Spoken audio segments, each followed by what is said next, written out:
Jésus-Christ de Nazareth. Gloire à Jésus-Christ de Nazareth. Alléluia. Je vous salue dans le nom puissant de notre Seigneur et Sauveur Jésus-Christ. Alléluia. Soyez bénis et demeurez bénis. Alléluia. Gloire à Jésus. Quelqu'un acclame encore la puissance de Jésus-Christ de Nazareth. Alléluia. Que Dieu soit loué. Alléluia. Que Dieu soit glorifié. Acclame le Seigneur Jésus. Vous savez, les hommes dans ce monde aiment à ovationner, aiment à acclamer, aiment à faire les éloges des êtres humains. Qui est l'homme? Alléluia. Amen. Qui est l'homme? Alléluia. Cependant, le Dieu que nous adorons, il est tout puissant. Sans lui, nous ne pouvons rien faire. Il est important d'acclamer le Seigneur et de lui rendre toute la gloire. La Bible dit, il ne partage pas sa gloire avec quelqu'un. Gloire à Jésus. À lui seul soit la gloire. Ce matin, je salue encore tout le peuple de Dieu, tous les serviteurs, servants de Dieu qui sont connectés. Demeurez bénis, alléluia. Je pense que ce matin encore, l'Éternel, notre roi, va encore nous bénir au travers de sa parole, au travers des Écritures. Alléluia. Amen, amen. La Bible dit, c'est la bénédiction de l'Éternel qui enrichit et il ne la fait suivre d'aucun chagrin. Gloire à Jésus. C'est Jésus qui bénit. Et sa bénédiction est très importante. Demeurez donc bénis. Shalom à vous. Recevez la paix du Seigneur Jésus-Christ de Nazareth. Nous commençons tout de suite. Hier, nous avons vu. Soyez donc les bienvenus à notre émission quotidienne. Enseignement et études bibliques APD. Alléluia. C'est une émission où nous méditons journellement, quotidiennement la parole de Dieu afin, alléluia, nous la méditons afin de la comprendre et de la mettre en pratique. Alléluia. L'objectif de cette émission, c'est que ce n'est pas de méditer pour méditer. Ce n'est pas d'étudier la parole de Dieu pour l'étudier. Mais c'est pour que cette parole qui est esprit et vie, alléluia, puisse impacter positivement nos cœurs, puisse changer nos cœurs, puisse nous transformer à l'image et à la ressemblance de Christ. Alléluia. C'est pour que cette parole-là puisse changer nos vies, pour que nos vies soient alignées sur celles de Jésus-Christ de Nazareth. Gloire à Jésus. Amen. Amen, amen. Parce que Dieu nous a créés et le diable, le serpent, veut que nous lui ressemblions. Parce que Dieu a dit, pourtant Dieu a dit, faisons l'homme à notre image et selon notre ressemblance. Dieu veut que l'homme lui ressemble. Mais le diable dit non. Il dit à Adam, faites et vous allez être comme des dieux.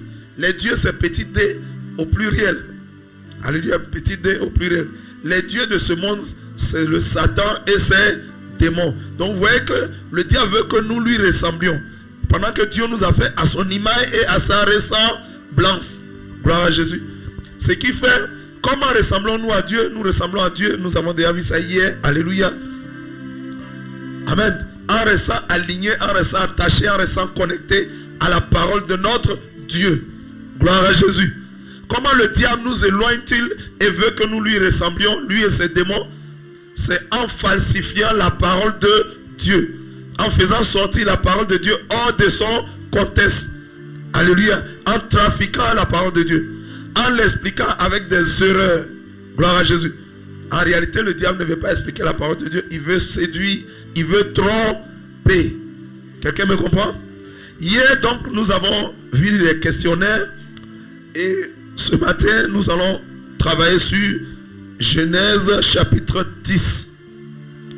Genèse chapitre 10 porte, alléluia, porte le thème suivant, la postérité de Noé. On a déjà expliqué à plusieurs reprises la postérité. Et donc, c'est la descendance de Noé par ses trois fils. Alléluia. On peut aussi intituler ça l'origine des différents peuples qui sont sur la terre. Tous les peuples qui sont sur la terre présentement, d'où viennent ces peuples-là? Comment ont-ils été constitués? Gloire à Jésus. C'est ce que nous allons voir aujourd'hui. Prenons nos Bibles. Nous allons méditer, nous allons étudier les Écritures. Prenons nos Bibles. Quelqu'un a sa Bible? Sors là et tu vas prendre Genèse chapitre 10. Genèse 10. Si tu as ton test, on va y aller. Genèse chapitre 10. Et je lis. Je lis les Écritures.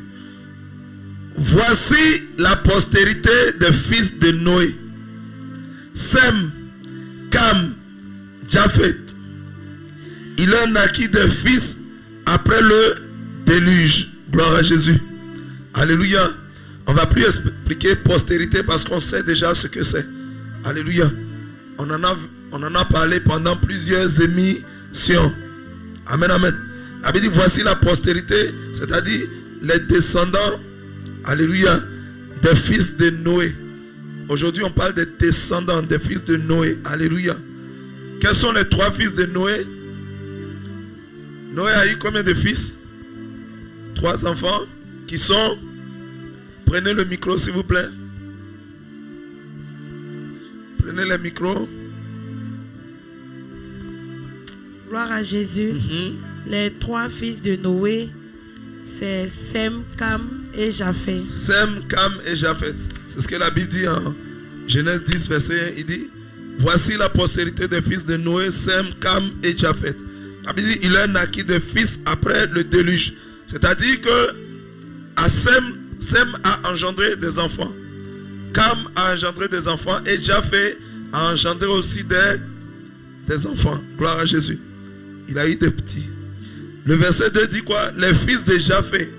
Donc on voit maintenant les fils, si vous voulez, les descendants de Japhet. La Bible dit, les fils de Japhet furent Gomer, Magog, Madaï, Javan, Toubal, Méchec et Tiras. Gloire à Jésus. Alléluia. Et après cela, quand la Bible nous donne les descendants de Sem, de Japhet, excusez-moi, la Bible donne aussi les enfants de ses enfants. Amen, amen. Amen, amen. Vous savez, vous voyez que Dieu est le plus grand généalogiste. Comment si Dieu ne nous a pas créés, comment peut-il savoir de qui descend tel, de qui descend un autre, ainsi de suite, jusqu'à de manière indéfinie? Comment Dieu le sait? Comment Dieu sait ça? Vous avez eu un père, une mère. Ils ont aussi eu leurs parents. Eux, ils ont eu aussi leurs parents. Ils ont eu leurs grands-parents. Ainsi de suite. Dieu remonte jusqu'au premier homme. Dieu peut le faire. Pourquoi? Parce qu'il est... Quelqu'un dit parce qu'il est éternel. Oui. Quelqu'un est éternel, peut être éternel, mais est-ce que... Comment il fait pour savoir? Dieu sait pour telle descendance. Il sait pour telle descendance. Il sait pour tous les hommes. Gloire à Jésus. Oui. C'est parce que c'est lui qui nous a créés. Alléluia. Gloire à Jésus. C'est parce que c'est lui qui nous a créés. Celui qui a créé sa chose, il la connaît, il la maîtrise. Alléluia. Il en sait tous les détails.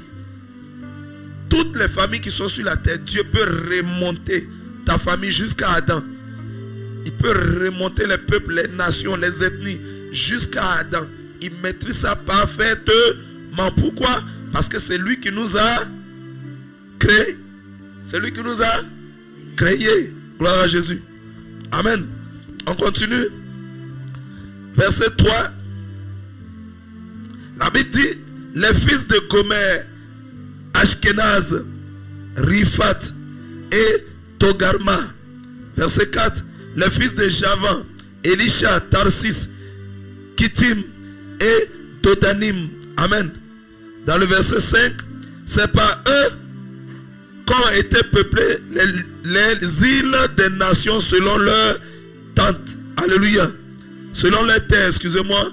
Selon la langue de chacun, selon leur famille et selon leur nation. Gloire à Jésus. Ici, la Bible commence avec les descendants. Commence avec les descendants de Japhet. Gloire à Jésus. Et la Bible nous dit, la Bible cite tous les descendants de Japhet et elle nous dit quoi? Que les descendants de Japhet, c'est eux qui ont occupé les îles et toutes les côtes. Alléluia.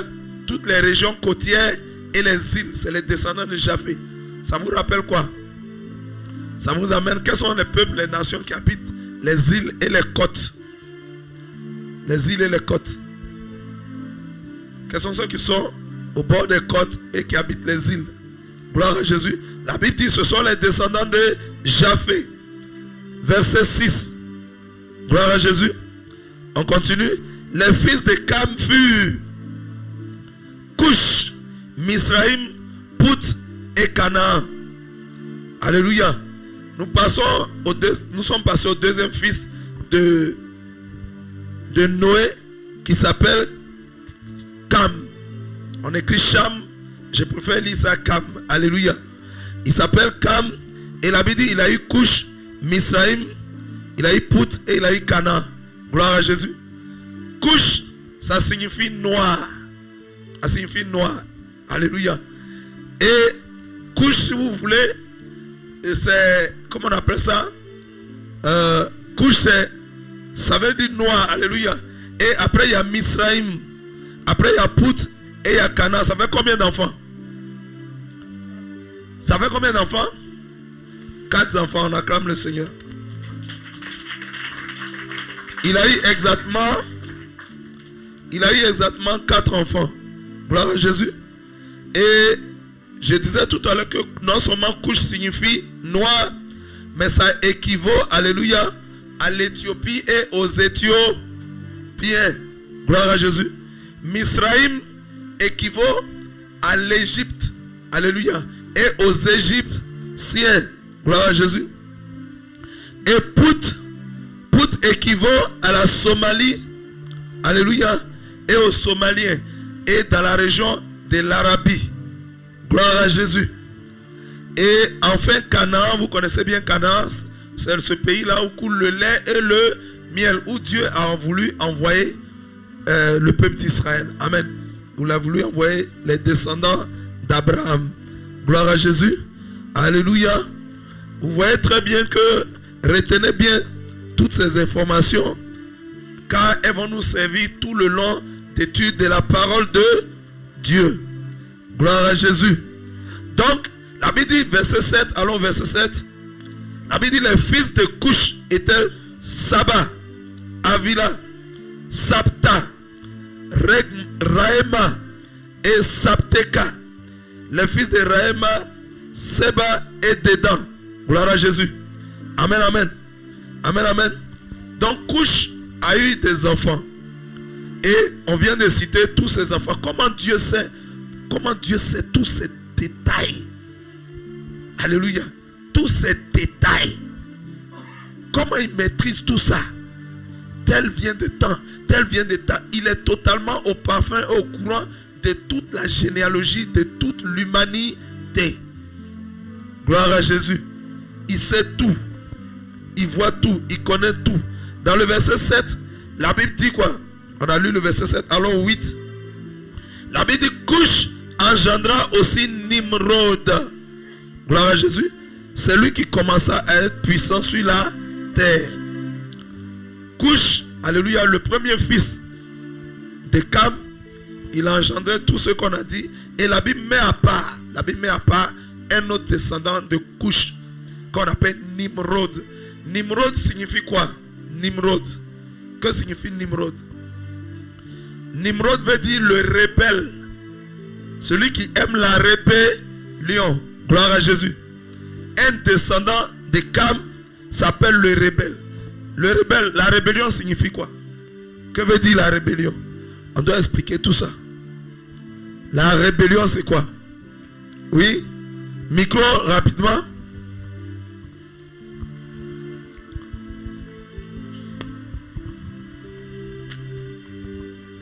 La rébellion signifie la désobéissance.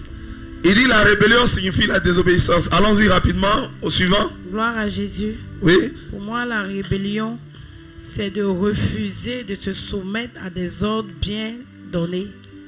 Alléluia. Elle dit c'est refuser de se soumettre à des ordres bien donnés. Oui. On continue. Quelqu'un d'autre rapidement. Passez le micro. Rapidement, faites circuler le micro. Oui, la rébellion c'est quoi? C'est un thème que nous allons beaucoup travailler durant toutes les études bibliques. Il est important de bien savoir ce que c'est. La rébellion, c'est de s'opposer aux directives données. c'est de s'opposer aux directives données. Alléluia. Qui d'autre? C'est bon, hein, tout ce que vous proposez là, c'est pas mal. C'est bien. Oui, micro rapidement. La rébellion, c'est de s'opposer aussi aux principes des autorités établies. C'est s'opposer aux principes des autorités établies, oui. Oui. C'est aller à l'encontre des lois et des autorités établies. Gloire à Jésus. Amen. Acclamons le Seigneur. Très bien. Effectivement, la rébellion, alléluia, c'est une attitude, alléluia, c'est un caractère, c'est une manière de faire qui consiste à s'opposer, alléluia, qui consiste à faire front contre toute autorité, alléluia, toute autorité établie et toute loi, gloire à Jésus, tout ordre donné, toute loi et toute autorité établie. C'est se lever contre cette autorité. Amen. Vous comprenez? Amen, amen. Quelqu'un a suivi? C'est ça la rébellion. Tout ce que vous avez dit, c'est pas mal. Amen. C'est ça. Se rebeller, c'est s'opposer à l'autorité établie. Amen. C'est s'opposer aux lois établies. Alléluia. C'est ramer à contre-courant. C'est aller dans le sens contraire et s'opposer par des actions. Alléluia. Par des choses s'opposer. Gloire à Jésus. Quelqu'un acclame le Seigneur. Pourquoi Dieu donne la liste des descendants de Cam et il met Nimrod à part? Quand il cite tous les descendants de Cam, il ne met pas Nimrod dedans. Et dans un verset qui suit, un verset où Nimrod est le seul, il est cité seul. C'est le verset 8. La Bible dit, le verset 8, la Bible dit, Couche engendra aussi Nimrod. Et la Bible dit, c'est lui qui commença à être puissant sur la terre. On nous parle de quoi là? Puis la puissance. Verset 9, la Bible dit, il fut vaillant chasseur devant l'Éternel. C'est pourquoi l'on dit, comme Nimrod, vaillant chasseur devant l'Éternel. Gloire à Jésus. Alléluia. Amen, amen. Donc Nimrod a commencé comment? Nimrod a commencé chasseur. Alléluia. Il a commencé chasseur. La chasse c'est quoi? La chasse c'est quoi? La chasse fait partie des... Il y en a qui sont des agriculteurs. Alléluia. Il y en a qui sont des bergers. Il y en a qui sont des chasseurs. C'est quoi? C'est quoi? C'est un métier. Alléluia. Alléluia. C'est une fonction. C'est un métier. Donc la Bible dit, il était chasseur. Gloire à Jésus. David était quoi? David était qui? Il était berger. Lui suivait les moutons. Il prenait soin des moutons. Il a commencé berger. Nimrod a commencé chasseur. Gloire à Jésus. Et la Bible dit que il fit un vaillant chasseur devant l'Éternel. Alléluia. Ça veut dire cette chasse-là. Il faisait ça. Alléluia. Quand on dit devant l'Éternel, c'est comme c'est Dieu. Alléluia. Qui lui a donné ce rôle-là. Qui lui a donné cette fonction. Alléluia. Dieu lui a donné ce métier-là. Et tellement Nimrod a commencé à chasser. Il a commencé à chasser. Il continue à chasser. Alléluia. En forgeant, on devient qui? On devient forgeron. À force de chasser, il est devenu un expert en chasse. Alléluia. Et quand tu deviens un expert, tu fais quoi? Quand tu deviens un expert vis-à-vis de d'autres qui n'ont pas l'expertise, qui n'ont pas la maîtrise, tu fais quoi? Tu montes en grade. Tu commences à devenir le chef de tous ceux qui font le même travail que toi. Alléluia. En montant en grade, tu deviens leur responsable. Et quand tu deviens responsable, ça veut dire que tu les conduis, tu les guides, tu les diriges. Donc de simple chasseur, Nimrod est passé à un chasseur expérimenté, à un chasseur professionnel. Et il est passé de là, il est arrivé au responsable de tous les chasseurs de son temps. Il est devenu leur patron, leur chef. Et en tant que chef, il est devenu un leader. Et le leader, il fait quoi? Il dirige, il conduit, il organise les choses, il planifie. Gloire à Jésus. Alléluia. Là, Nimrod était toujours encore dans la volonté du Seigneur. Gloire à Jésus. Amen, amen. Allons-y au verset 9. Non, on a déjà lu le verset 9. Allons-y au 10. Il régna d'abord sur Babel. Verset 10. Il s'est mis pour qui? S'est mis pour Nimrod. Il régna d'abord sur Babel, sur Érec, sur Akkad et Calné. Alléluia. Amen, amen. Regardez un homme. Il a commencé chasseur, mais il a commencé à régner. Alléluia. Le règne, c'est quoi? Un règne, c'est quoi? Il lui dit dominer. Prenez le micro. De simples chasseurs, Noé et Nimrod, excusez-moi, est passé maintenant au règne. Il est passé maintenant au stade de règne. Il commençait à régner maintenant. Et la Bible dit, il a régné sur Babel, sur Érec, sur Akkad, sur Calné. Dans l'ancien temps, alléluia, les villes étaient très vastes parce qu'il y avait la terre. C'est pas comme aujourd'hui, on est plus de 7 milliards sur la terre. Ils n'étaient pas assez nombreux. Donc, quand un homme a un territoire, le territoire est extrêmement vaste. Donc, quand Nimrod a commencé à régner, il a régné sur Babel, il a régné sur Érec, sur 4 villes. Et ces 4 villes étaient extrêmement immenses. C'est-à-dire, les villes ressemblaient même à des pays. Alléluia. Les villes ressemblaient à des pays. Parce qu'il n'y avait pas assez d'hommes. Donc, les terrains étaient vastes. Vous voyez, dans un quartier, quand il n'y a pas assez de personnes, les gens ont des grands terrains. Vous n'avez jamais vu des quartiers comme ça. Mais quand les gens sont nombreux, les maisons sont serrées. C'est des petites maisons. À leur temps, il y avait terrain. Donc, il régnait sur ces villes, étaient très vastes. C'était comme des pays. Donc, quelqu'un qui règne, il est passé de règne sur un seul pays. Alléluia. Passé sur 2 villes, 3 villes, 4 villes, qui étaient comme des pays. Il est devenu quoi? Celui qui règne sur plusieurs villes. Plusieurs villes, ça fait de lui un roi. Il est passé de simple chasseur à roi, à la royauté. Gloire à Jésus. Amen, amen. Continuons la méditation. La Bible dit dans le verset 11. De ce pays-là sortit Ashur. Il bâtit Ninive, Rehoboth, et Kalash. Gloire à Jésus. Vous voyez? Ici, la Bible dit quoi? Nimrod régnait. Alléluia. Sur le pays de Shinéa. Le pays de Shinéa, c'est où? C'est à Our en Chaldée. Our en Chaldée. C'est là-bas que Dieu a enlevé Abraham. Quand Dieu cherchait un homme. Alléluia. Puisque toutes les nations de la terre appartiennent à Dieu. Gloire à Jésus. Psaume 24, verset 1. À l'Éternel la terre, c'est qu'elle renferme. Le monde et tous ceux qui l'habitent, toutes les nations, tous les peuples de la terre appartiennent à l'Éternel. Gloire à Jésus. Alléluia. La Bible dit aussi en Psaume 100, verset 3, la Bible dit, il dit, nous sommes son peuple et le troupeau de son pâturage. Tous les peuples de la terre appartiennent à Dieu. Amen, amen. Mais comme les peuples se vautraient dans le péché, Dieu a décidé de se choisir un homme. Et il allait jusqu'à Our en Chaldée. Alléluia, c'est le pays des Chiné. Ça est au sud. Gloire à Jésus. Donc, au début, Nimrod régnait sur le sud. Alléluia. Toutes les 4 villes qu'on a citées, c'est au sud. Il régnait sur le sud. Mais à un moment, Nimrod est monté. Lorsque la Bible parle de Ashur, Ashur c'est Assyrie. C'est de là que vient le pays d'Assyrie. L'Assyrie c'est au nord. Quelqu'un qui gouverne toutes les villes du sud. Il quitte là encore. Il s'en va conquérir le nord. Et il bâtit encore plusieurs villes. Alléluia. Et la Bible dit qu'il bâtit Ninive, Rehoboth, et Kalash. Il s'en va encore bâtir 3 là-bas. Finalement, si tu es roi, que tu t'as conquéri d'autres lieux, tu deviens quoi maintenant? Tu conquiers des pays étrangers, tu deviens un empereur. Alléluia. L'empereur, c'est qui? C'est le chef de plusieurs royaumes. Alléluia. Tu as ton royaume, tu t'as conquéri un autre royaume. Tu as conquéri un autre, tu deviens empereur. Parce que tu règnes sur un empire. Gloire à Jésus.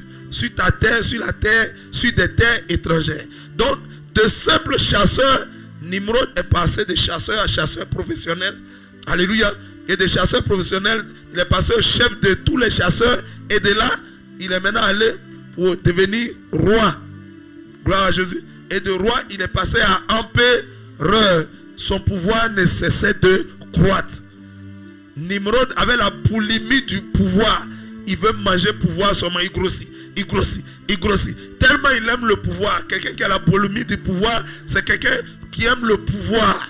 Il aime le pouvoir. Ah, il faut que je dirige.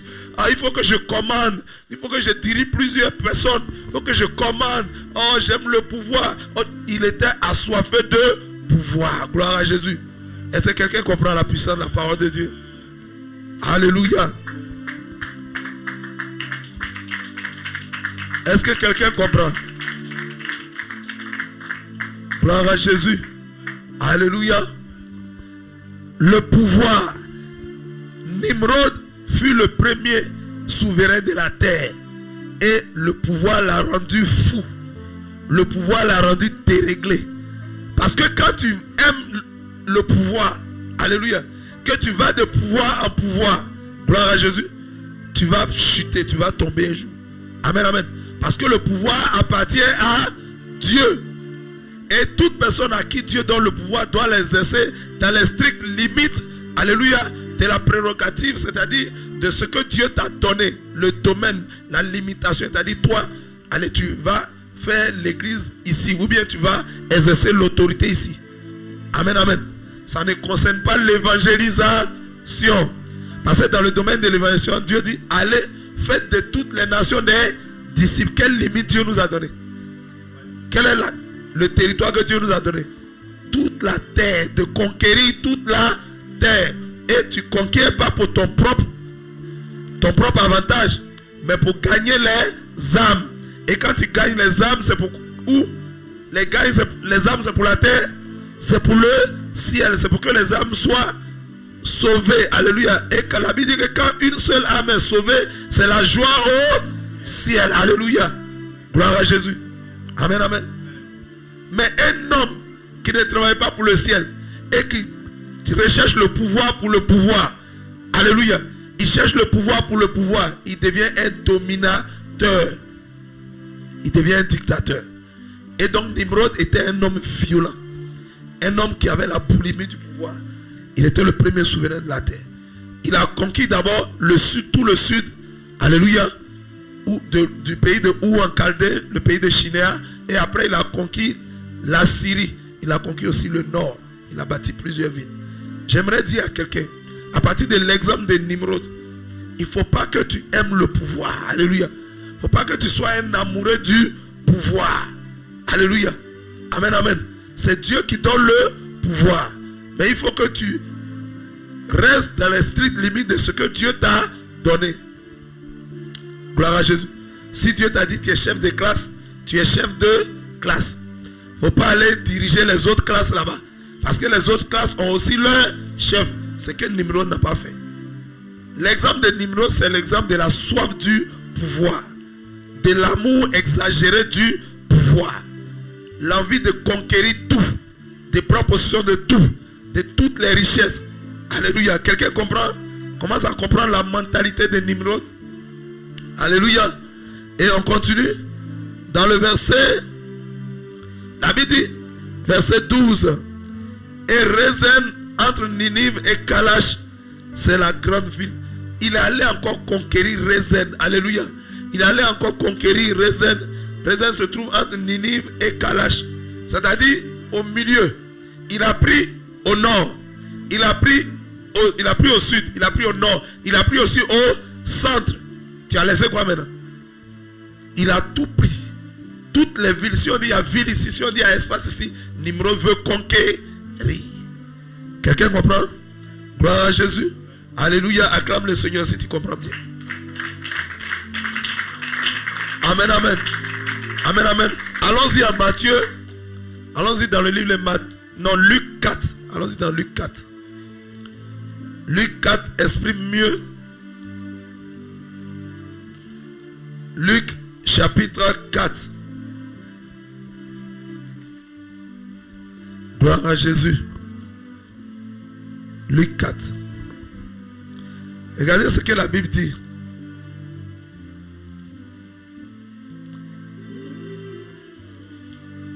Luc chapitre 4. Quelqu'un a ça? Vous avez le texte? Rapidement. Et je lis. En On commence à partir du verset 3.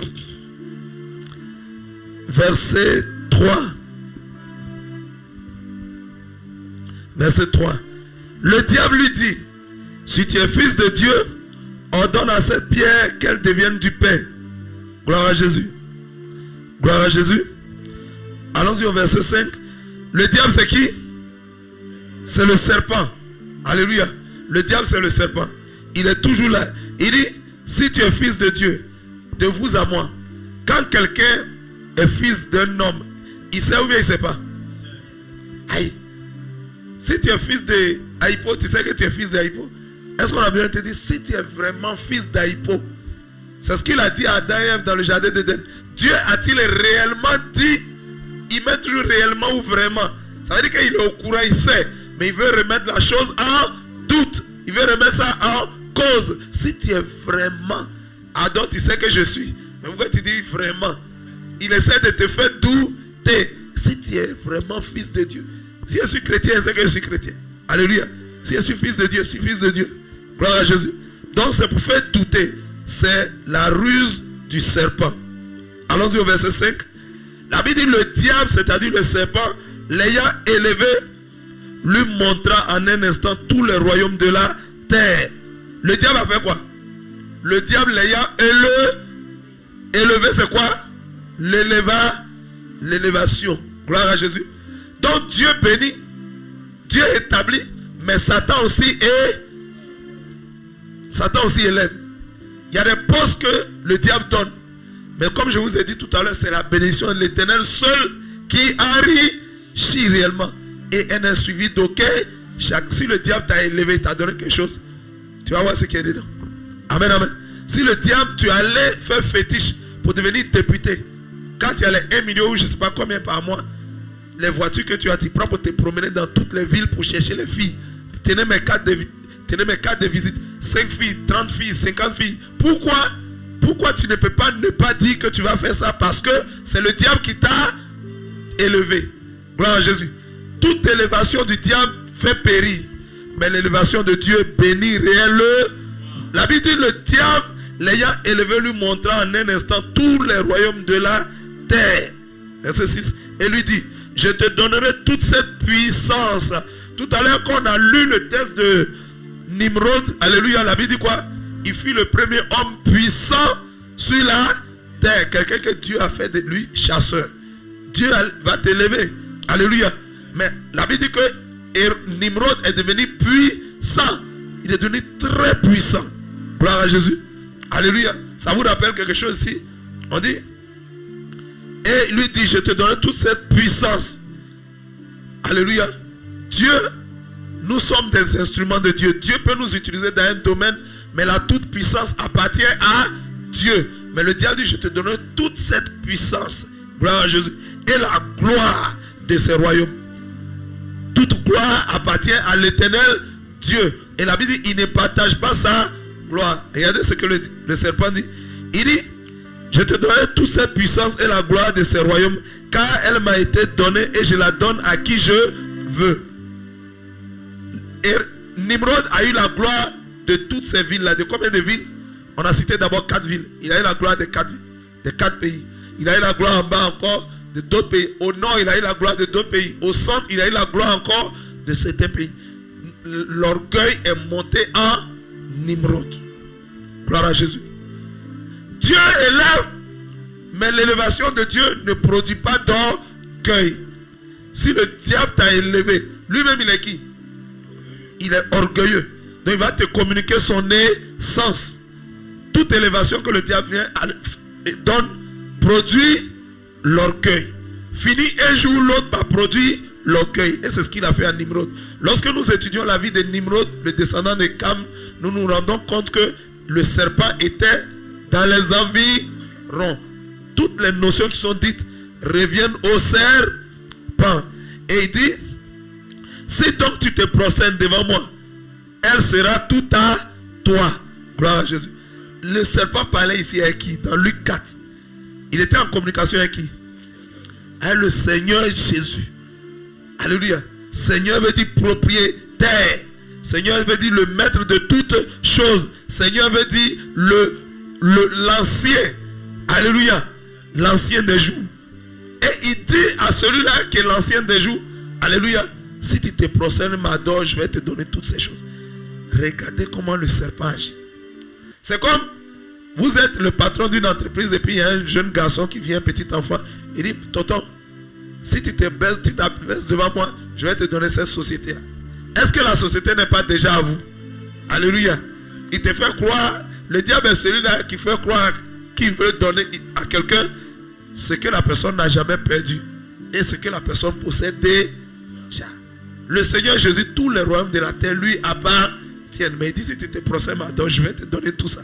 C'est à lui. Alléluia. C'est toi-même, c'est lui qui t'a créé. Gloire à Jésus. Le Seigneur Jésus n'a pas créé le diable. Il n'a pas créé Satan. Mais il a créé Lucifer. Lucifer, le porteur de lumière. L'ange qui était chargé de communiquer la lumière de Dieu à tous les autres anges. Gloire à Jésus. Et il était le conducteur de l'adoration et de la louange. Gloire à Jésus. Il vient dire à Dieu, si tu te procèdes devant moi, je vais te donner tous les royaumes de la terre. Tous les royaumes de la terre appartiennent à qui? Appartiennent à Jésus-Christ de la terre. Acclame le Seigneur Dieu Tout-Puissant.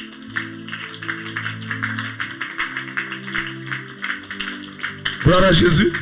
Le serpent était menteur. Il dit, tous ces royaumes m'ont été donnés. J'aimerais dire à quelqu'un, toutes les fois où nous péchons, si Dieu t'a donné une bénédiction, quand tu pêches, alléluia, merci beaucoup. Alléluia. Quand tu es dans le péché, le diable te ravit tes bénédictions. Quand tu continues, tu pratiques le péché, le diable te ravit tout ce que Dieu t'a donné. Nimrod a connu cela à ses dépens. Gloire à Jésus. Nimrod a connu cela à ses dépens. Retournons donc. Retournons en Genèse 10. Genèse 10. Nimrod a expérimenté cela. Je voulais poser une question. Qui était en train d'inspirer Nimrod? Qui était en train d'insuffler des pensées mauvaises à Nimrod?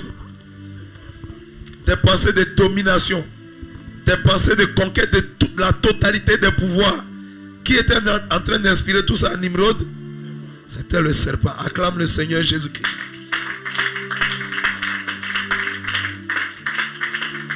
Gloire à Jésus. La leçon que nous pouvons tirer de la vie de Nimrod, c'est que Nimrod est un exemple à ne pas suivre. Gloire à Jésus. Nimrod est un exemple à ne pas copier. Un enfant de Dieu ne doit pas rechercher de manière effrénée. Alléluia. La domination, le pouvoir. Alléluia. Gloire à Jésus. Un enfant de Dieu doit être dans l'humilité. Humus. Humilité, humus. C'est-à-dire s'abaisser. Toujours. La vie de Jésus s'est humilié lui-même. Nous, en tant que disciples de Jésus, nous devons être humbles. Toujours l'humilité. Toujours dans l'humilité. Toujours dans l'abaissement. Gloire à Jésus. Car la Bible dit, l'humilité précède la gloire et l'orgueil précède la chute. Nimrod était devenu orgueilleux. Quelle est sa fin? Quelle est sa suite? C'est la chute. Gloire à Jésus. Soyons dans l'humilité, serviteurs, servants de Dieu. Soyons toujours humbles. Soyons simples. Soyons sobres. Soyons dans l'humilité totale. Parce que notre Seigneur Sauveur Jésus-Christ, il a toujours été humble. La Bible dit, il s'est humilié lui-même de Dieu qu'il est.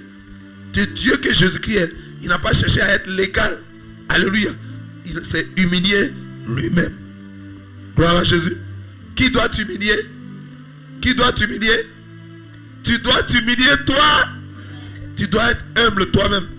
Vous savez, dans le mystère de l'humilité, tu peux te faire humble. Alléluia. Mais par la puissance du Saint-Esprit. Si tu vois que quelque chose veut te porter à l'orgueil, on dit je ne veux pas de ça. Alléluia. Si tu vois que quelque chose peut t'amener à t'élever, à être orgueilleux, il faut dire je ne suis pas dans ça. Et la Bible dit Jésus, ce n'est pas quelqu'un qui l'a humilié. Il s'est humilié lui-même. Tu peux choisir d'être humble.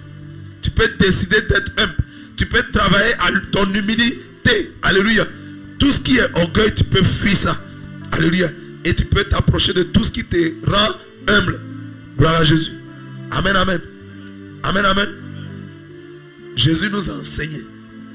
Il a dit, soyez mes imitateurs. Alléluia.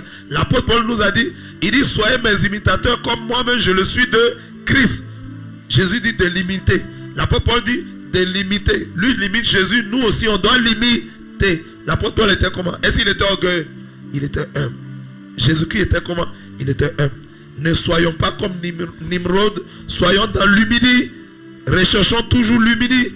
Si un serviteur de Dieu aime l'humilité, veut être dans l'humilité, qu'il acclame le Seigneur. Gloire à Jésus. Alléluia. Amen, amen.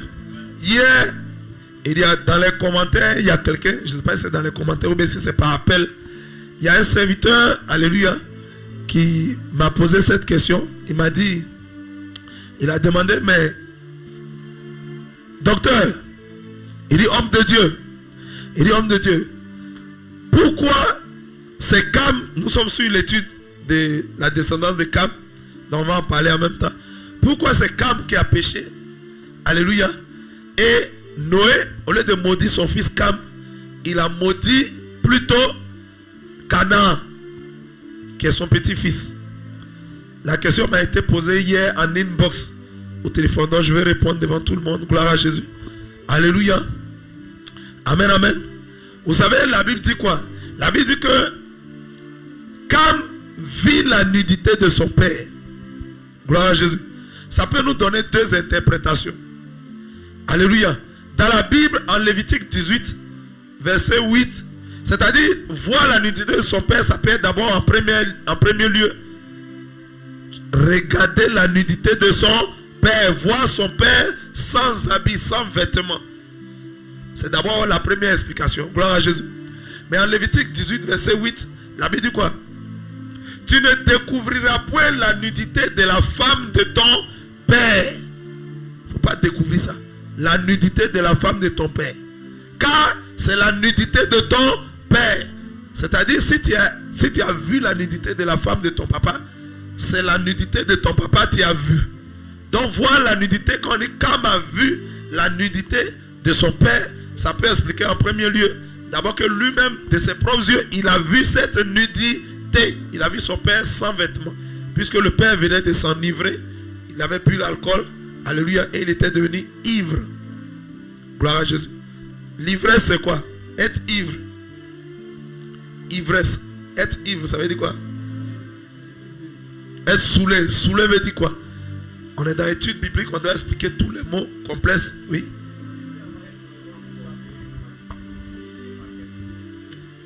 Être dirigé, manipulé par quelque chose de l'intérieur. Oui. D'accord? Oui. Donnez le micro rapidement à d'autres. Faites circuler le micro. L'ivresse, être ivre. La Bible dit à Ephésiens 5, verset 18, la Bible dit quoi? Ne vous enivrez pas de vin. C'est la débauche. Ne vous enivrez pas. Mais soyez au contraire remplis du Saint-Esprit. L'ivresse, c'est quoi? Être ivre. La Bible dit Noé s'enivra. Il était ivre.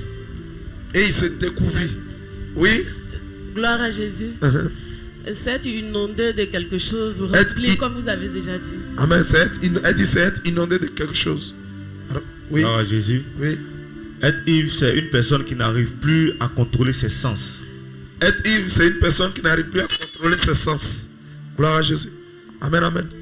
Chacun touche un peu un côté de l'ivresse. Alléluia. Je voulais dire l'ivresse. Gloire à Jésus. C'est avoir bu beaucoup d'alcool d'abord. Amen. Il y a l'ivresse au niveau de l'alcool et il y a l'ivresse au niveau de d'autres choses. Quand nous sommes ici, nous sommes dans le domaine de l'alcool. Noé a bu du vin. Donc c'est avoir bu beaucoup d'alcool. Et de ce fait-là, être troublé. C'est-à-dire qu'on a bu beaucoup d'alcool, ton esprit est troublé par l'alcool. Tu n'arrives plus à bien te contrôler, à bien te diriger. Mais c'est l'alcool maintenant qui te dirige. Mais toujours est-il que tes sens sont troublés. Ton esprit est troublé. Parce que tu as bu beaucoup d'alcool. Gloire à Jésus. Donc la Bible dit que Noé était ivre et il s'est découvert et son fils Cam vit sa nudité. Donc dans un premier temps, ça peut vouloir dire qu'il a vu son père sans vêtements. Deuxièmement, ça peut vouloir dire, selon Lévitique 18, verset 8, en disant, il a vu la nudité de ton père. Si tu es allé avec la femme de ton père, alléluia, tu as vu la nudité de ton père. Mais est-ce que Noé avait plusieurs femmes? Noé avait une seule femme. Et cette femme, c'était qui par rapport à Cam? C'était sa maman. Gloire à Jésus. C'était sa maman. Alléluia. Amen, amen. C'était sa maman. Or, la Bible ne donne pas tous ces détails. La Bible dit qu'il vit la nudité de son père. Gloire à Jésus. Et quand cela s'est passé comme ça, Noé a maudit Canaan. Gloire à Jésus. Amen, amen. J'aimerais vous dire que, regardez, on va aller derrière Genèse 9, verset 1. Genèse 9, verset 1, rapidement. Je lis Genèse 9, verset 1. Dieu bénit Noé et ses fils et leur dit, soyez féconds, multipliez et remplissez la terre. Gloire à Jésus. Dieu a béni qui? Il a béni d'abord Noé et ses fils. Quels étaient les fils de Noé? Sem, Cam et Japheth. Alléluia. Gloire à Jésus. Amen, amen. Amen, amen.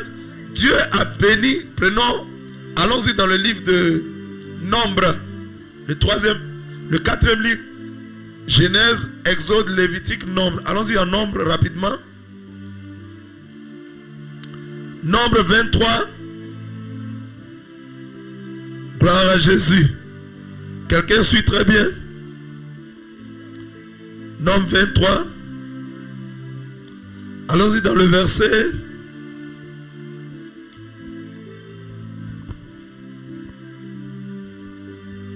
Un jour, il y a le roi de Moab du nom de Balak qui allait chercher Balaam pour qu'il puisse maudire Israël. Alléluia. Amen, amen. Prenons, allons-y, Nombre, allons un peu derrière, Nombre 22, verset 12. Allons-y un peu derrière, Nombre 22, verset 12. Nombre chapitre 22, verset 12. Dieu dit à Balaam, tu n'iras point avec eux. Tu ne maudiras point ce peuple car il est béni. Il dit tu ne maudiras point ce peuple parce que c'est un peuple béni. Qui a béni ce peuple-là? C'est Dieu lui-même qui a béni Israël. Alléluia. Et Dieu dit à Balaam, il dit il ne faut pas aller maudire ce peuple parce que ce peuple est béni. Moi Dieu je l'ai déjà béni. Gloire à Jésus. Alléluia. Amen, amen. Prenons Nombre 23. Versets 19 et 20.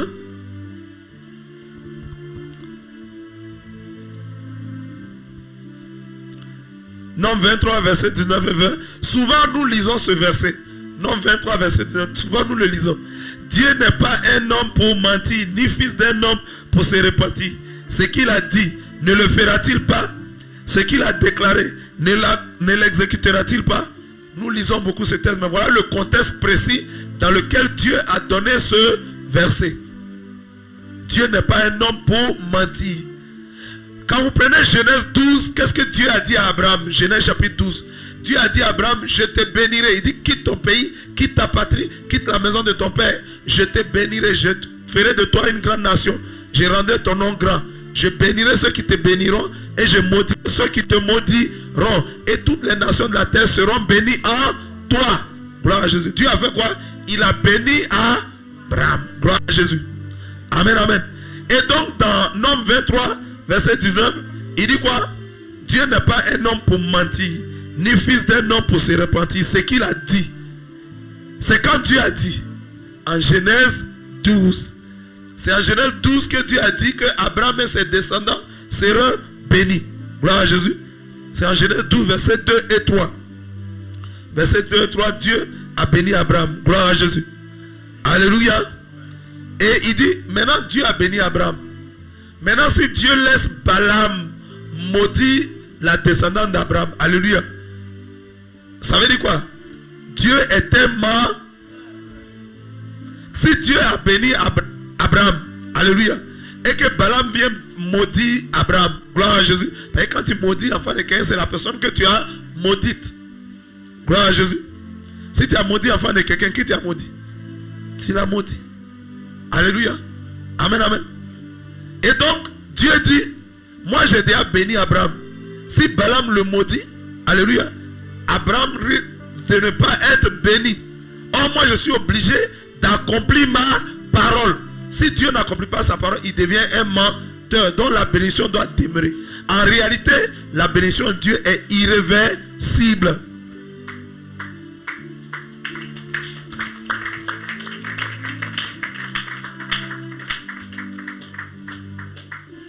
Gloire à Jésus. La bénédiction de Dieu est irréversible et elle est irrévocable. Irréversible, ça veut dire quoi? Ça veut dire qu'on ne peut pas renverser ça. Gloire à Jésus.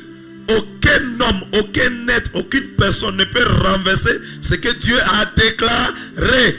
Aucun homme, aucune personne, ni dans les cieux, ni sur la terre, ni sous la terre, ni plus bas que la terre, sous la mer, ne peut renverser ce que Dieu a déclaré. Sa bénédiction est irréversible. Sa bénédiction est irrévocable. Gloire à Jésus. Gloire à Jésus. La bénédiction de Dieu est irréversible. On ne peut pas renverser ça. On ne peut pas ramener ça en arrière. Irrévocable veut dire on ne peut pas annuler la bénédiction de Dieu. Personne ne peut annuler la bénédiction de l'Éternel. Et Dieu nous a rappelé en Genèse 9, verset 1, qu'il a béni Noé et il a béni ses 3 fils. Alléluia. Noé a compris que c'est devant Noé que Dieu a béni lui et ses fils. Donc il ne pouvait pas maudire Cam. Il a cherché dans le tas. Alléluia. Il dit, bon, si Cam a combien d'enfants? Il a Couche, il a Misraïm, alléluia, il a Pout et il a Cana. Si tu maudis le fils aîné, qu'est-ce qui va se passer?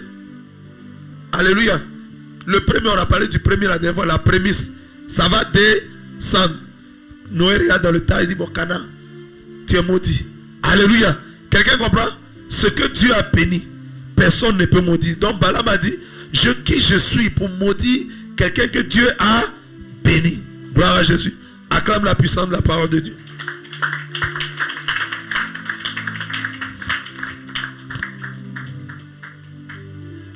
Et nous allons lire ensuite Nombre 23, verset 20. C'est Balaam qui parle toujours. Alléluia. Par un moment, Balak dit, mais il faut l'envoûter au moins, envoûte-les, ensorcelle-les. Il faut prononcer des malédictions sur eux.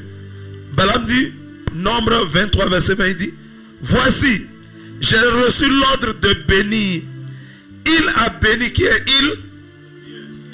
Il a béni, alléluia, il a béni, et je ne révoquerai point.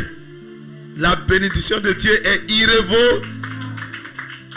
Balaam dit, je ne peux jamais annuler ce que Dieu a déclaré. Qui est Balaam? C'est un nom. L'Éternel, le grand roi, a béni. Toi, tu peux révoquer, toi, tu peux annuler. Gloire à Jésus. Amen, amen. Quelqu'un comprend? Si tu as compris, acclame la puissance de la parole de Dieu. La bénédiction de Dieu est irréversible. Elle est irrévocable. Est-ce que quelqu'un a compris ça? Gloire à Jésus. Si tu as compris, prends Genèse 9, Genèse 10. On retourne à notre texte. Et dans Nombre 23, 23, qu'est-ce que Balaam dit? L'enchantement ne peut rien contre Israël. La divination ne pourra rien contre Jacob. Nombre 23, 23. Alléluia. Qui est Israël aujourd'hui? Alléluia. Oh, si j'étais à ta place, j'allais commencer à acclamer. Toutes ces prédictions-là sont dites sur toi. Tu es l'Israël spirituel. Alléluia. Tu es la descendance d'Abraham spirituellement. Alléluia. Tu es celui que Jésus a engendré. Alléluia. Donc tu es Israël. Donc ta bénédiction est irrévocable. Tes bénédictions sont irréversibles. Alléluia. Et aucun enchantement, aucun envoûtement ne peut quelque chose contre toi. Alléluia. Aucun envoûtement, aucun ensorcellement, aucun sorcier, alléluia, ne peut te faire quelque chose. Aucun sataniste, peu importe son grade, s'il veut même à 20e grade, alléluia, ça ne peut pas t'atteindre. Gloire à Jésus. Alléluia. Alléluia. C'est pourquoi il a dit à Isaïe 7, 7, il dit ainsi parle l'Éternel. Tout ce que les méchants ont préparé, ont conçu, ont concocté, ont pointé contre toi, cela n'arrivera jamais. Cela ne se passera pas. Cela n'aura pas lieu. Alléluia. Ainsi parle l'Éternel, ton Dieu. Gloire à Jésus. Alléluia. Il a dit à Ésaïe 54, verset 15, il dit, si l'on forme des complots contre toi, alléluia, cela, alléluia, n'arrivera pas. Gloire à Jésus. Si l'on forme des complots contre toi, alléluia, cela n'arrivera pas. Gloire à Jésus. Mais ils tomberont sous ton pouvoir. Ton pouvoir, c'est qui? Nous, on n'a rien, on n'a aucun pouvoir. Notre pouvoir, c'est la personne de Jésus. C'est le nom de Jésus. C'est la puissance du sang de Jésus. Cela n'arrivera pas. Si l'on forme de... Il dit, toute arme de guerre qui sera dirigée, forgée contre toi, sera nulle et de nul effet. Sera nul et sans effet. Aucune influence. Alléluia. Ça ne t'arrivera pas. Alléluia. Il dit, toute langue qui s'élèvera jusqu'à toi, tu la condamneras. Alléluia. Toute langue des sacrificateurs démoniaques, des sacrificateurs sataniques, des réseaux des sorciers, des confréries de la sorcellerie. Nous n'avons pas à lutter contre la chair et le sang, mais contre les esprits, les dominations, les principautés. Gloire à Jésus. Tous ces esprits mauvais qui manipulent ces hommes pour nous attaquer, nous on n'a pas affaire à eux. On a affaire aux esprits impurs. Gloire à Jésus. Alléluia. On n'a pas affaire à eux. On n'a pas affaire à la chair ni au sang. Nous on a affaire aux esprits méchants. Un homme est méchant parce qu'il est conduit par des esprits. Mais nous on n'a pas affaire à l'homme. Dieu dit on n'a qu'à évangéliser l'homme. On n'a qu'à prier pour lui. Gloire à Jésus. Nous on a affaire aux esprits impurs, aux anges déchus. Alléluia. Gloire à Jésus. Donc s'ils se lèvent contre toi dans le spirituel pour t'accuser, la Bible dit tu condamneras leur langue. Qui tombe face contre elle, qui mordent la poussière. Tous ces esprits impurs là. Acclame la puissance de Jésus. Gloire à Jésus. Alléluia. Alléluia. Quelqu'un est béni. Alléluia. C'est parce que le chrétien ne sait pas qui il est. Alléluia. C'est parce que tu ne sais pas qui tu es. Hey, les sorciers veulent me taper. Hey, les sorciers sont en train de me lancer des flèches. Ils n'ont qu'à lancer. Alléluia. En qui tu es? Tu es en qui? Tu es caché en Christ. Quelqu'un qui est caché dans quelqu'un. Pour l'atteindre, il faut passer d'abord par ça. Vous voyez le jaune d'œuf. Le jaune d'œuf est caché dans le blanc d'œuf. Pour pouvoir atteindre le jaune d'œuf, il faut d'abord détruire le blanc d'œuf. Nous sommes cachés en Christ. D'abord, tu vas commencer par la coquille d'abord. La coquille, comment elle est dure. Si tu as réussi à percer la coquille, tu vas voir le blanc qui est là. Qui est le blanc qui nous entoure? Jésus-Christ de Nazareth. Le blanc de l'œuf, c'est alléluia. C'est l'image de Jésus-Christ de Nazareth. Et nous sommes jaunes, nous sommes cachés dedans. Tu es protégé. Pour t'atteindre, il doit atteindre d'abord Jésus. Qui peut vaincre Jésus? Père.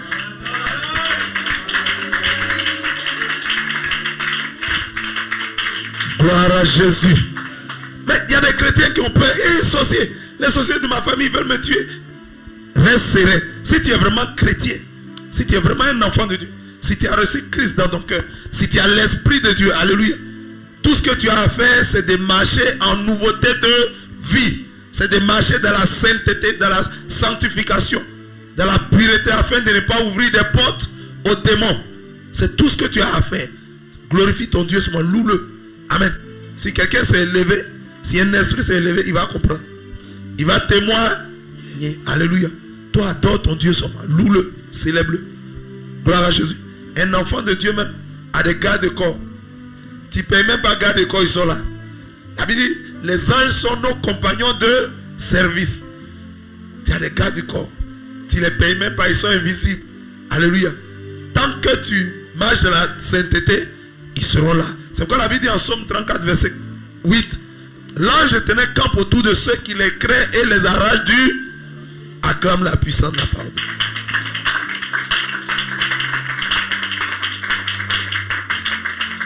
Alléluia. Nous continuons la généalogie. Aujourd'hui, c'est une étude sur la généalogie. C'est les descendants. Non, nous avons vu la vie de Nimrod. Alléluia. Nous comprenons dès lors que Nimrod n'est pas un exemple à suivre pour nous les enfants de Dieu. Amen. On ne doit pas copier sur Nimrod. Un enfant de Dieu ne doit pas être assoiffé de pouvoir. Alléluia. Un enfant de Dieu ne doit pas vouloir dominer sur les autres. Gloire à Jésus. J'ai l'habitude de le dire aux pasteurs. Alléluia. J'ai l'habitude de le dire aux serviteurs de Dieu. Lors des écoles bibliques. Je leur dis cela. Alléluia. Un enfant de Dieu, si tu ne sais pas qui tu es, Là où tu es, tu vas lutter comme Nimrod. Tu vas lutter, tu vas essayer de tout faire pour monter, pour dominer les autres. Mais si tu sais qui tu es, reste tranquille.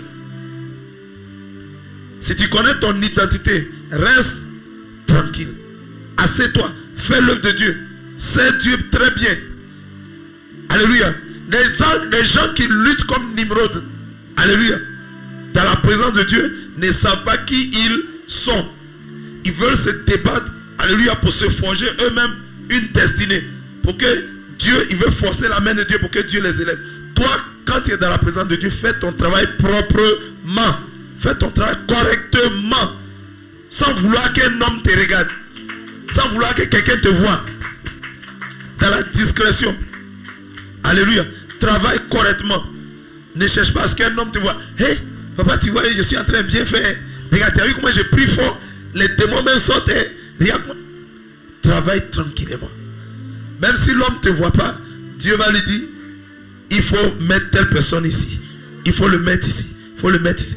Mais quand tu ne connais pas la parole de Dieu, alléluia, tu ne connais pas la manière d'agir de Dieu, tu veux toi-même lutter. Donc en luttant comme ça, tu vas marcher sur les autres. Tu vas les écraser. Tu vas les piétiner. Tu vas les frustrer. Parce que tu veux monter seulement. Tout ce qui t'intéresse, c'est monter. Ce n'est pas au ciel, c'est avoir plus de pouvoir. Ce n'est pas monter au ciel qui t'intéresse, mais c'est plus de pouvoir pour dominer. C'était le problème de Nimrod. Ne sois pas un Nimrod. Alléluia. Que l'esprit de Nimrod, que l'esprit du serpent ne t'anime pas. Je vous dis la vérité, soyez tranquille. Soyez tranquille. Travaillez seulement. Mais faites bien le travail de Dieu. Ne faites pas le travail avec négligence. Travaillez correctement. Faites bien le travail. Qui va vous récompenser? C'est Dieu.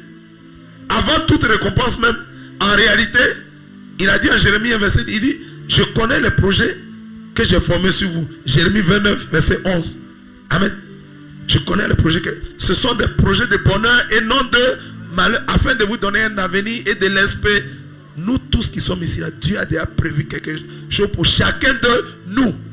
Il y en a qui parlent en langue. Il y a d'autres qui ne parlent pas en langue. Il y en a qui ont le don de chirurgie. Alors, quand les esprits sont dans le corps, ils ont la faculté de prier en faisant les gestes d'opération. Et les serpents, les esprits impurs qui ne veulent pas sortir, sont obligés de sortir. Il y en a qui ont le don de révélation. Alléluia. Il y a des gens qui ont des dons de prodiges. Il y en a qui ont le don de résurrection. Alléluia. Il y a des gens qui ont le don de guérison. On est nombreux, mais on n'a pas tous les mêmes dons. Dieu a donné les dons à chacun. Il y a pas, si les hommes créent des appareils qui ont de bonnes choses en elles, créent des appareils, des portables, alléluia, des ordinateurs, et il y a de bonnes choses dedans. Ce n'est pas le grand créateur qui va créer un homme et il n'y a rien de bon en lui.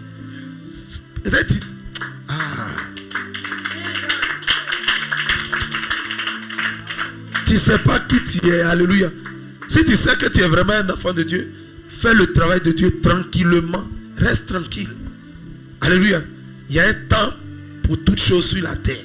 Quand ton temps va sonner, alléluia, quand ton temps va sonner, le temps de Dieu est toujours le meilleur. Mais si tu veux forcer, alléluia, tu vas piétiner des frères, tu vas piétiner des soeurs, tu vas écraser des gens.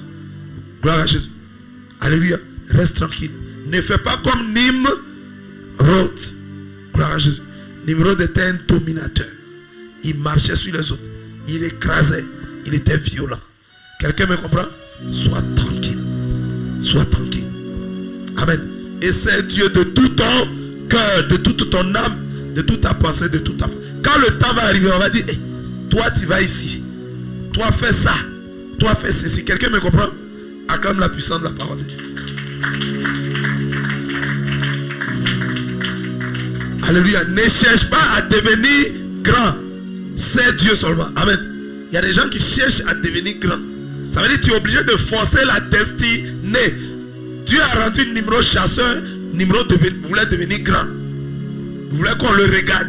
Ne cherche pas à devenir grand. Parce que ton Dieu est déjà grand. Si tu as en toi un Dieu grand, tu es comment? Aïe. Tu veux pas. Tu es l'enfant d'un grand. Donc ne cherche pas à devenir grand. Quelqu'un me comprend? Sois dans l'humilité. Ne cherche pas à être élevé. Sinon le diable va dire, j'ai un bon poste pour toi.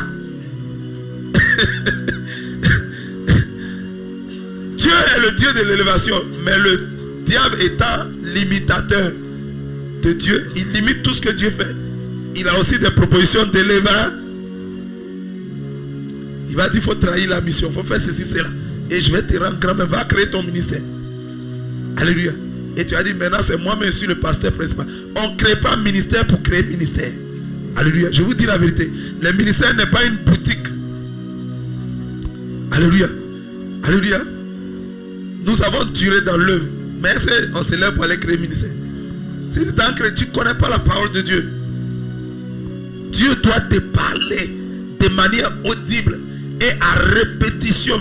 Il va insister. Il va dire, lève-toi, va faire. Ce n'est pas du jeu. Tu as prié encore. Amen. On ne se lève pas pour aller créer.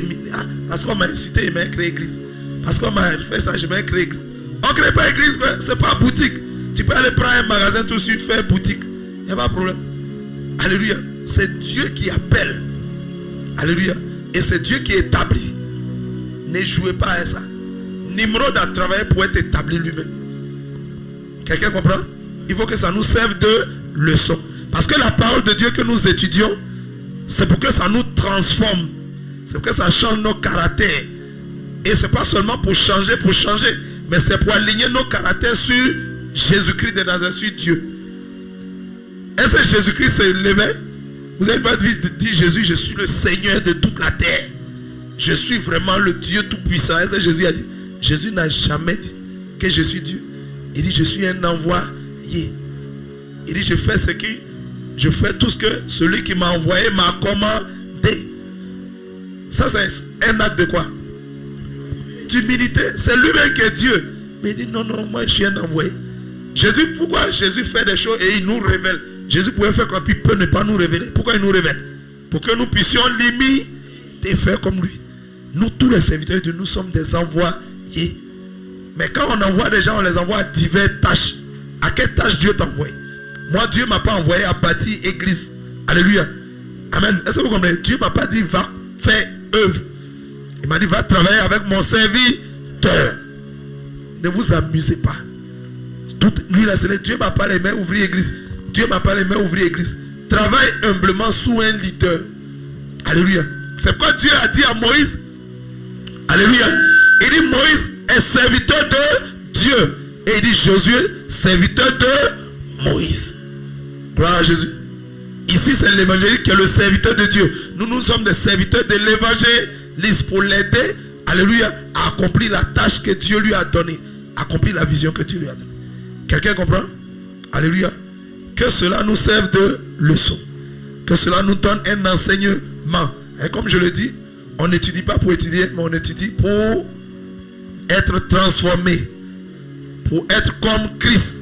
Pour marcher comme Christ. C'est pourquoi il dit, plus nous le contemplons, nous sommes changés à la même image que lui. Pas que les démons. Nous sommes changés à la même image que Christ, de gloire en gloire. Plus tu obéis, plus tu sais conformément aux Écritures, plus tu ressembles à Jésus. Plus tu ressembles à Jésus, plus Jésus est comment il est élevé. Plus tu ressembles à Jésus, plus tu ne peux qu'élevé. Gloire à Jésus. Mais ne cherche pas l'élévation. Amen. Mais cherche à plaire à Dieu. Cherche à faire la volonté de Dieu. Quelqu'un comprend? Amen, amen. Acclame la parole du Seigneur si tu as compris. Nous continuons. Comme je l'ai dit, le texte d'aujourd'hui, c'est la généalogie. Amen. Nous tirons des enseignements de cette généalogie. Nous étions à quel verset? Dans le verset 13. Allons-y au verset 14. Il dit, verset 13, Misraïm engendra les Loudim, les Ananim, les Léamim et les Naphtuim. Alléluia. Verset 14, ça veut dire, Misraïm, on a dit quoi? Misraïm, c'est qui? C'est l'Égypte. Et c'est les descendants des Égyptiens. Amen. Ce sont les Égyptiens. Misraïm, c'est l'Égypte. Gloire à Jésus. Donc on cite maintenant les différentes tribus égyptiennes. Verset 14. Alléluia. Les Patrousim, les Kachouim, alléluia, et vous voyez d'où sont les Philistins et les Kaphtuim. Ça c'est la généalogie. Il montre les descendants des peuples, petit à petit. Donc les Philistins viennent aussi de là. Gloire à Jésus. Continuons rapidement. verset 16. Non, verset 15, excusez-moi. Canaan engendra Sidon, alléluia, son premier-né, et Heth. Canaan, c'est l'ancêtre des Cananéens. Le pays où coule le lait, le miel, où Dieu a voulu donner à Israël, que Dieu a donné à Israël. Gloire à Jésus.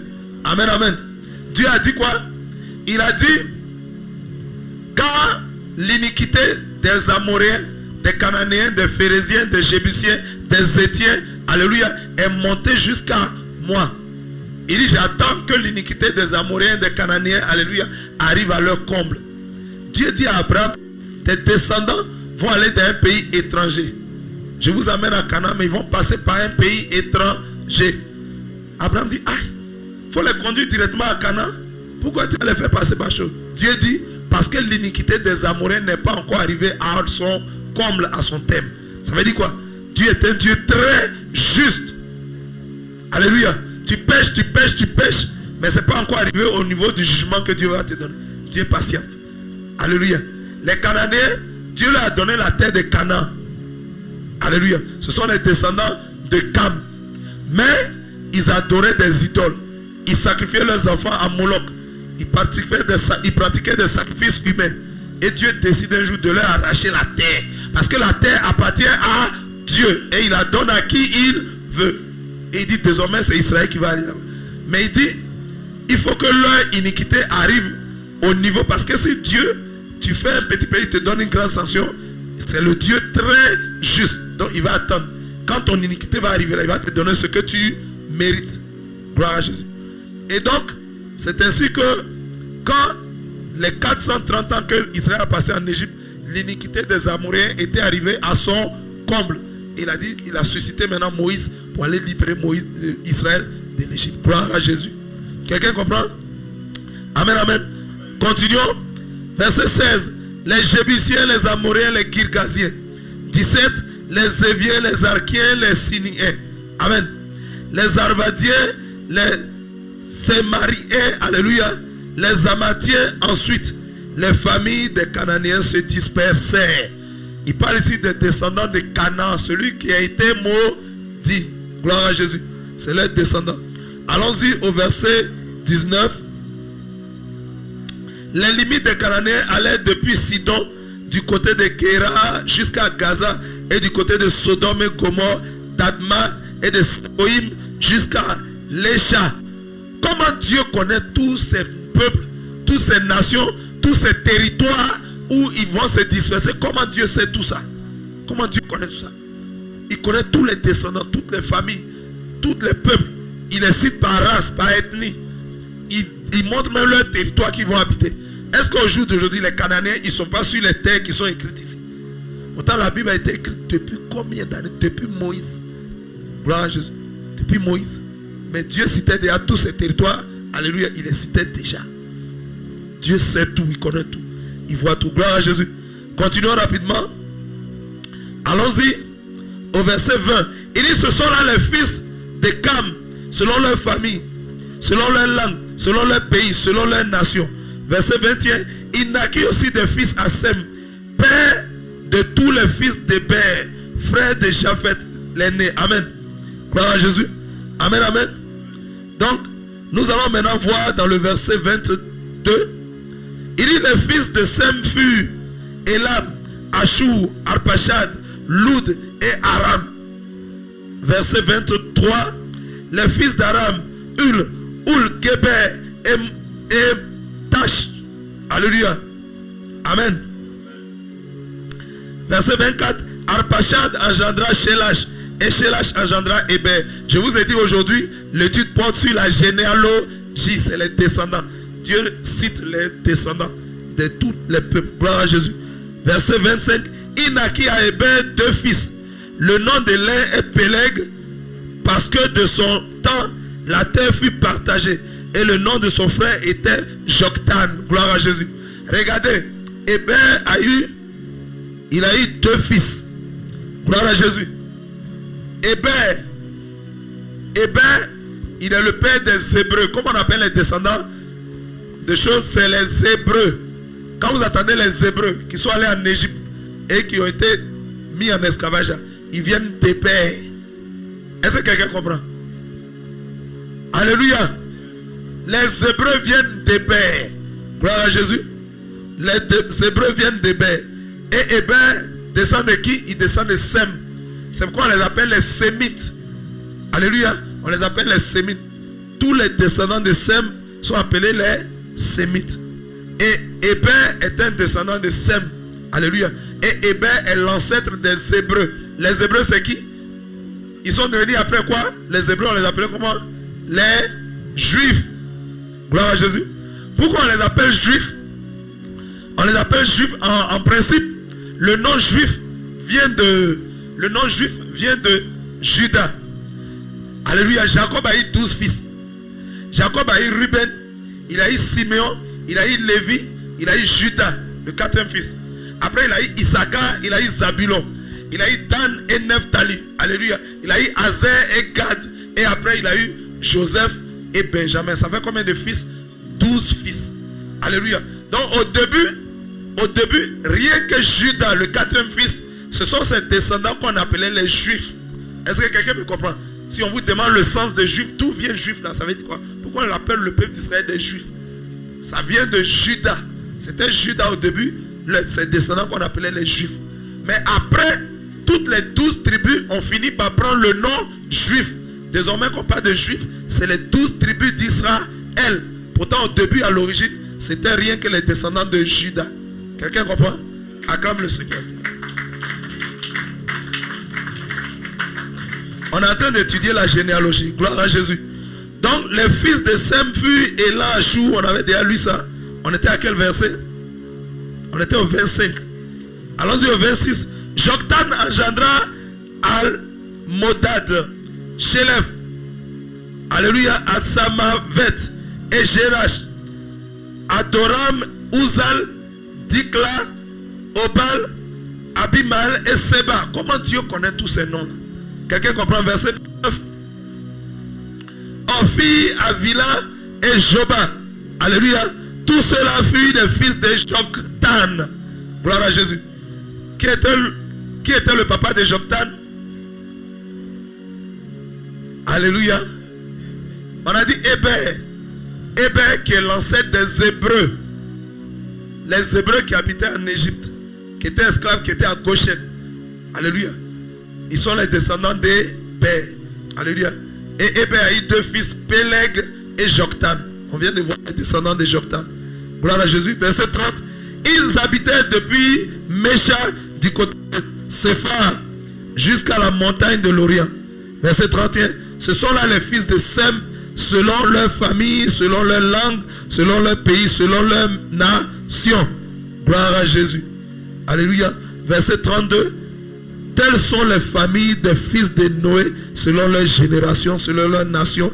Et c'est d'eux, alléluia, que sont sorties les nations qui se sont répandues sur la terre après le déluge. Alléluia.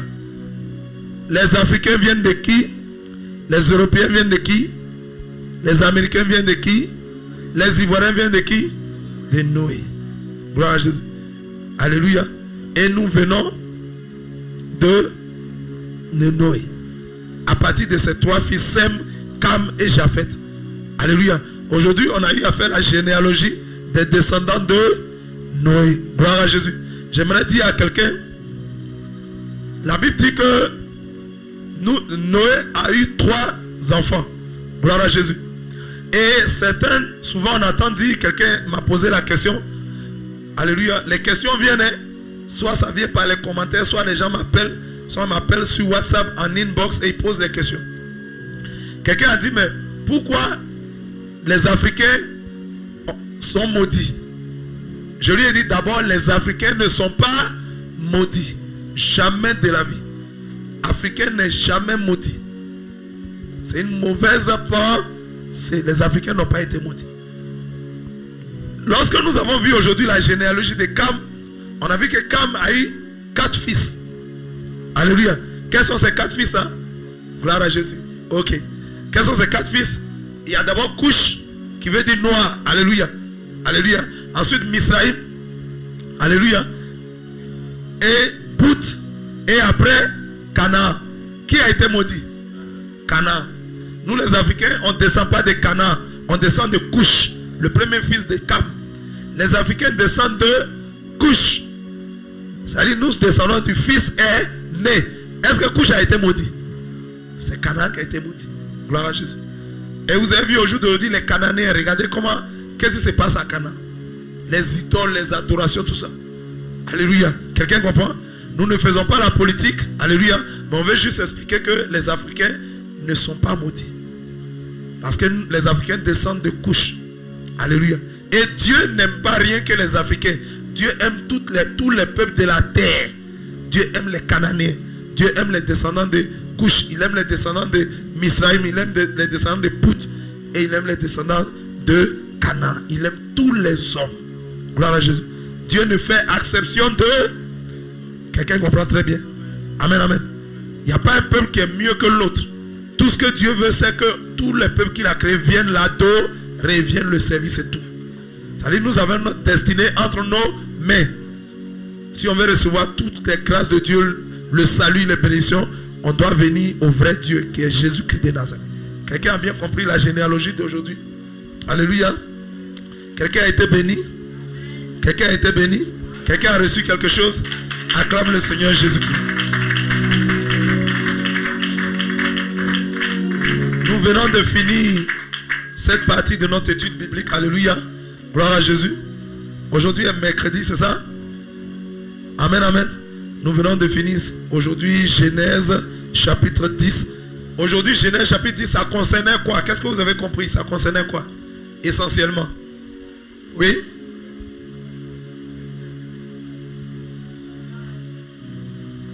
Oui?